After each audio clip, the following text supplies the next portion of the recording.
Hello दोस्तों, आप लोगों ने बहुत सारे प्यार करने वालों को तो देखा ही होगा, जैसे लैला मजनू, जैक रोज आदि।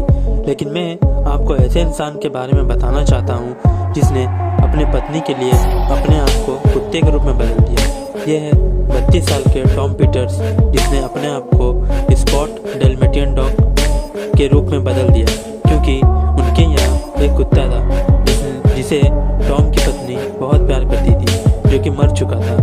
इसीलिए अपनी पत्नी की खुशी के लिए उसने ऐसा किया। अगर वीडियो पसंद आए तो लाइक, शेयर और सब्सक्राइब। मिलते हैं अगले वीडियो।